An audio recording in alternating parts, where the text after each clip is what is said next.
அனுமன் ஜெயந்தி அன்று அனுமனை நாம் எப்படி வழிபாடு செய்ய வேண்டும்?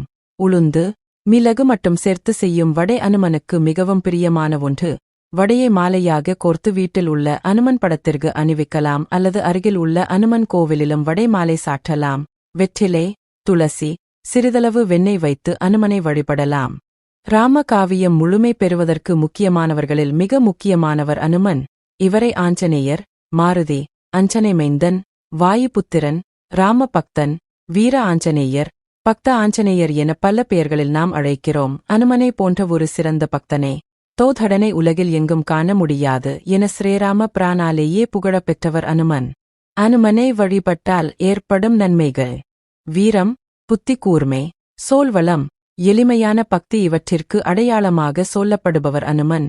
ராவணன் உடனான யுத்தத்தின் போது ஒரு கட்டத்தில் ராமரின் படைகள் திணறிப் போயின. ஏராளமானவர்கள் உயிரிழந்தனர். இதனால் அடுத்து என்ன செய்யப் போகிறோம்? போரினை எப்படி தொடரப் போகிறோம்?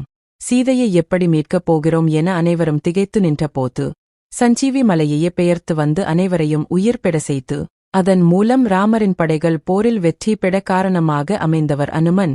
ஒரு சமயம் அனுமனுக்கு நிறைய கல்வி கற்க வேண்டும் என்ற எண்ணம் வந்தது. இதனால் ஞானத்தில் சிறந்தவரான சூரியனிடம் கல்வி கற்க சென்றார். இந்த முறை மிக பணிவாக சென்று சூரியனிடம் கல்வி கற்றுத்தர வேண்டும் என கேட்டார். அதற்கு சூரிய பகவானோ, நான் ஒரு இடத்தில் இருக்க மாட்டேன், நான் போகிற போக்கிற்கு என்னுடன் வந்தால் கற்றுத்தருகிறேன் என்றார். அனுமன் வாயுபுத்திரன் என்பதால் சூரியன் போகும் வேகத்திற்கு ஈடு கொடுத்து சென்றார்.